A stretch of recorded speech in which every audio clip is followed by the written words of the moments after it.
And if you keep on putting, together ads that look the same, Meta actually it sees them as duplicate ads, basically. And so you may not be making the progress you think you are. After, talking about this for a while, are Meta ads still the go-to?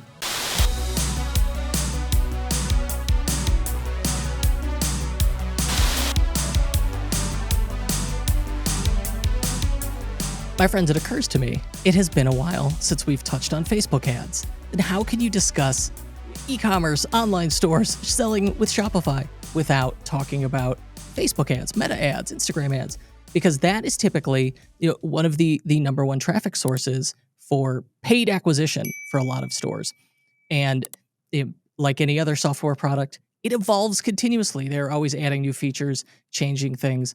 But man, is it complicated. It has been years since I have logged into Facebook Business Manager. And you know what? Ideally, I would prefer to keep it that way. So we need an expert, someone who can help educate us on what's new, what's fresh with Facebook ads. And to do that, we're going to have a longtime recurring guest, Kurt Bullock from Produce Department, who runs a Facebook ad agency, Meta Ads agency, that specializes in e-commerce and Shopify. Kurt Bullock, welcome back to the show. Thanks, Kurt. Thanks for having me. I am happy to have you here. And just to be clear, since we're both here and on video, despite having the same first name, we're different people. I did have a prospective client once who was like, "Oh, I thought that was you with a pseudonym." Like, what? That doesn't make any sense. Whenever I'm on email threads with you, I always put KB or Kurt B, just to keep the confusion level down. Okay, so how long have you been doing Facebook and e-com? I was just looking back. I think it's been about 10 years that I've been doing it for e-commerce. Any notable clients in there? Some of my favorites have been ones that I've partnered with you on. Like Hoonigan has been, an amazing client. Yeah, Hoonigan was just a lot of fun. A lot of the brands that, as I got into this and started working with different clients, there's a lot of like dark horses, people that are spending a ton and doing a ton of revenue, just, stores that you wouldn't know to look at.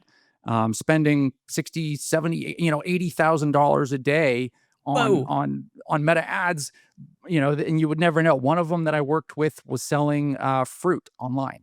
It was wild. So, okay, doing it 10 years, Facebook ads, harder, easier, the same, different. What's your take? I would say it's definitely different, and it's a little bit harder.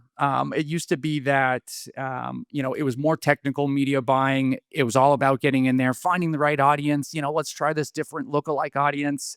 Let's try this different time window for this retargeting audience. Most of that has gone by the wayside now, and it's mostly about your creative. It's not so much about finding pockets yourself, new audiences, but it's helping the algorithm to find those pockets. And so it's sort of steering the algorithm differently than you used to. Before it was more direct, and now it's more indirect, through your creative. And in the past, oftentimes we could get better results by dialing in, targeting, doing interest-based targeting, defining the demographics based on what we knew about our customer. It seems, from the outside looking in, it seems like today it's much better to feed the algorithm and give it as many positive buying signals as you can for it to work with, and then let it do the actual audience selection. Yep. And that's becoming even more the way with Andromeda. What's Andromeda other than a Michael Crichton book? So yeah, Andromeda. It's what Meta's calling, it's their latest, it's their ads retrieval and delivery engine is sort of how they refer to it. And it's using AI behind the scenes in ways that it wasn't before. It's essentially the model behind what you see, when you see it, and why you see it.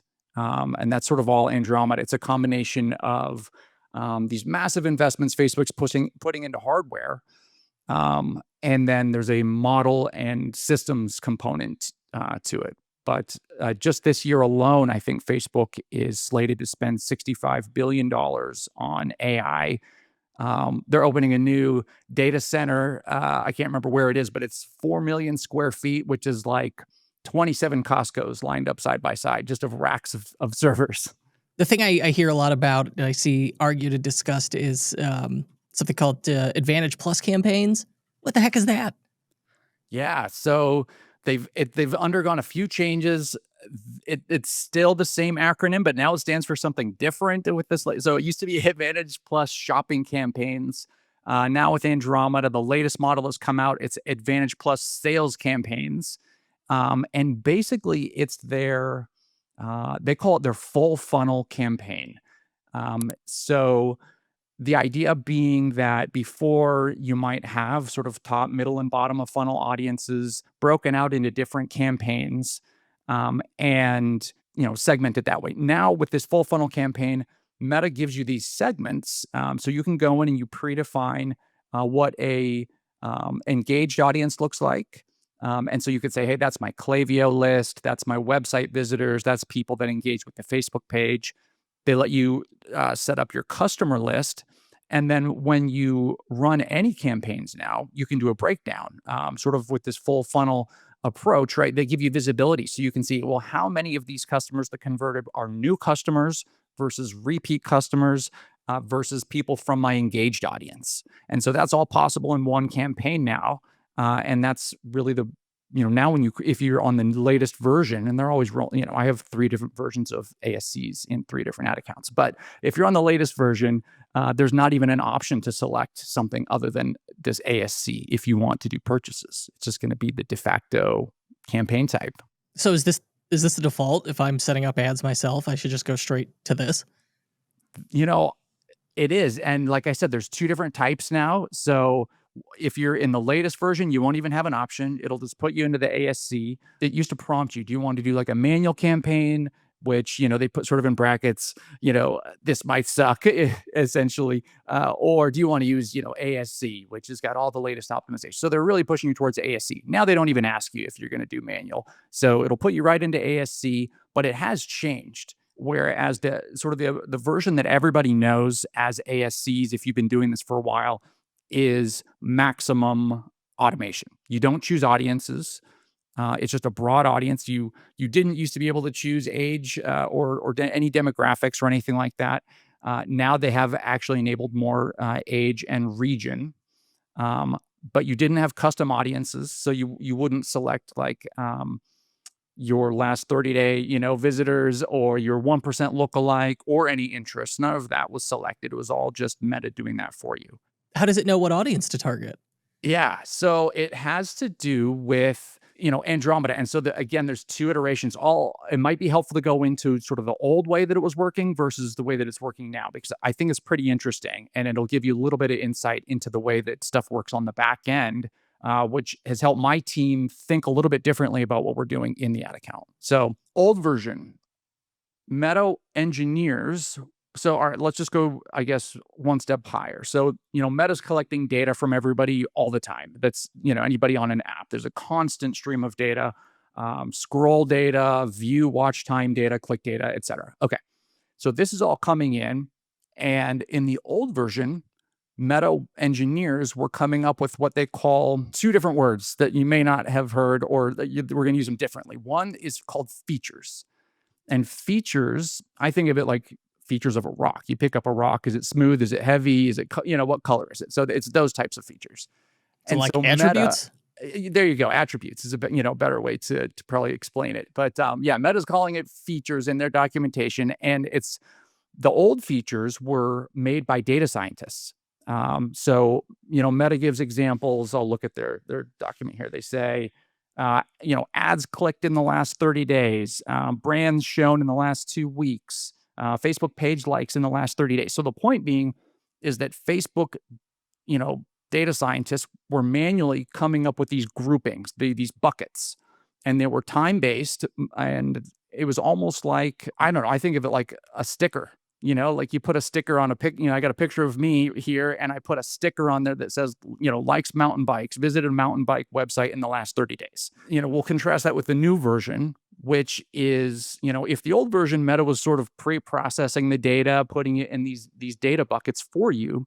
The new version, data is just Meta's opening the floodgates, and they're giving all the data to the algorithm. So, now the system is determining or deciding what it thinks is useful. So before, we would give them, visited this website in the last 30 days. That's what was given to the algorithm to work with. Now what's given to the algorithm to work with is all the click data, all the scroll data, all the view data. And so that's one reason why they've had to put a massive investment into these data centers, is because they're processing so much more data than they were before. And what's interesting is I thought this is how Meta always worked, honestly. I thought they always had all this data. But it turns out they don't. And so now it's using sequence data, and I like to think of the difference between an image and a video. So let's say that Meta's learning. The first version, they see the picture of me with the stickers on there, what I like, what I don't like, and what I visited. And we give that to the algorithm or to the salesperson and say, do of this what you will. Try and figure out if this person's what they're going to be a good candidate for and when. Now, with the new version, it's like we're giving them a video of somebody walking through, the store. And so you can, whereas before, maybe you saw like, hey, this person, you see a picture of like, they bought a hoodie and a water bottle and a pair of shoes. And that's what Meta had to learn from. Now Meta is able to learn from, I saw them walk into the store. They picked up a pair of shoes. They compared it to this other brand here. They opened their phone and they looked at reviews before, grabbing a water bottle at checkout. And so they get to learn all these behaviors.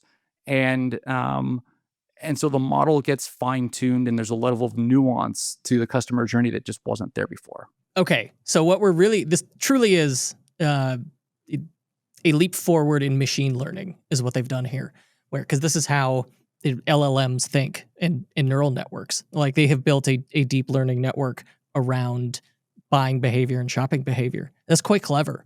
So we've ruled everything else out is being done for us. It sounds like creative's the only thing that left. Is it the person? What do I get to do? Yeah, so this is something that is unfolding a little bit. So as I mentioned, there's two different versions of ASCs right now. The old version, it was just broad targeting. You didn't have any targeting. The new version that just rolled out into accounts is like a combination of the old and the new. And where is it actually going to land? I don't know. We'll see. Maybe they're trying to figure that out as well. But so now they've given us access to ad sets again. So we can create different ad sets that have targeting, interest, and lookalike targeting. And we can have exclusions. So you can exclude customers again completely like you used to be able to. So where's it going to land? I'm not sure. But I think the message is exactly what you've described. And that is, Meta doesn't really want us fiddling with all the controls in the same way. It's obvious, as sort of we explained with all of the modeling and the data that they're collecting on everyone, they've got infinitely more data points than I have access to. And so really the way that I think about interceding is if I need to teach, Meta something, because if we rewind just a little bit back to when we were talking about embedding and vectors, when you put a new ad in, there's a lot of talk on Twitter about you put a new ad in, it gets no spend. How can Meta know if this was a good ad or not based on, 50 cents or $1 worth of spend? And I think the answer is that it can't know entirely, but what it does know is this. It will embed your ad, so it'll convert it into that vector, place it in a location, and then it will look at other ads nearby and see how those performed. And it will sort of infer the performance of your ad based on what other stuff has done, since, they're all in that close sort of physical proximity to each other. It'll make assumptions. It's not always right, though, but it helps sometimes to force some spend through it, give Meta a little bit more complete picture, some test data to work with, and instead of just, going based off of, all the information that it's sort of, I guess all of its inferences about how it suspects the ad will perform. All right. Now, after, talking about this for a while, are Meta ads still the go-to? If I've got a product, I've got an online store, I want to sell it, I need to drive awareness and top of funnel traffic. Is Meta still the place I should be starting in 2025? I think that it is. Yeah. When I look across, we've tried, all the platforms, and nothing has the scale or the data that Meta has. They've been collecting data for so long, and they've got such an advantage in that department. Every e-commerce store has a Meta pixel on there. So they're collecting data from everybody. And so I really haven't found another platform where I can go in and scale. So that's usually the first place I go. And then as I find scale on Meta, then I start adding it to other platforms. I'll do Meta and Google right at the same time. Meta's kind of throwing the ball and Google's catching the ball. But in terms of like TikTok and Pinterest and those other platforms, they're great sort of ancillary platforms in general. But I think if you look in 95% of ad accounts or brands, it's going to be heavily Meta weighted. Still, for sure, that's what we see.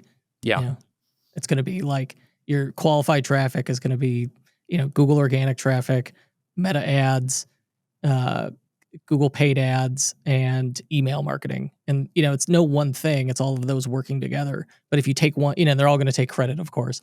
But you take one out, and suddenly the whole system does not perform as well.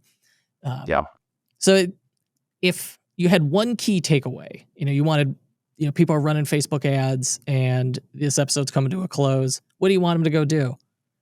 I think that it's about coming up with, trying to find ways to get into different neighborhoods, right? With our creative. And so it's just, you can go and do I'm doing brainstorming sessions with my team in a way that I wasn't before, where we're just, I've got, you probably can't see in this image, but I've got sticky notes all over my wall here from brainstorming sessions that we're doing. And so instead of you're just trying to figure out different positioning. Exactly. I'm just thinking more about positioning and more about diversity with my creative, because I know now that it actually matters, where Meta places me. I'm going to tap into new audiences that way. And so that's one way to scale, right? You find an audience that's working, great. Sort of multiply and conquer that neighborhood as much as you can, but there's going to become a limit, right? There's a limit to that, to how many people you can reach in that neighborhood. And if you keep on putting, together ads that look the same, Meta actually, it sees them as duplicate ads, basically. And so you may not be making the progress you think you are. Like, great, we came up with 15, 20 new ads this week. They all look really similar. Well, Meta's going to place them all in the same spot, and it doesn't want to serve duplicate ads. You might actually get less, your ads are going to be served less if they all look the same. So I would just really stress creative diversity. Include a resource that has a bunch of questions that you can go through that we're using in our in our brainstorming sessions. And I would just try and get creative about that. You talked a lot about, the creative diversity and thinking through it, and then like some of these questions and having custom GPTs, ChatGPT review it. What's the resource here? Give me something. You always have great resources for us. Yeah, so I'll put together. I've got a PDF that has the questions that we got, that we have put into our GPT. And so you could put those into your GPT as well and upload it, or just run through it yourselves as just sort of a brainstorming session. I'll include that. It's going to be at ProduceDept.co /USP for Unofficial Shopify Podcast. So ProduceDept.co /USP. And it'll have two things in there. It'll have those questions that we go through, and then I'll also include just a map of our campaign testing structure. Beautiful. I will also be grabbing that list myself and then turning it into a custom GPT. I would not mind playing with that. Kurt Bullock, thank you so much. If people wanted to learn more about you, where can they connect with you? Where should they go? You can find me on Twitter at Kurt Bullock, KurtBullock, or just at our agency website, ProduceDept.co. Kurt Bullock, Produce Department. Thank you so much. Thanks a lot, Kurt.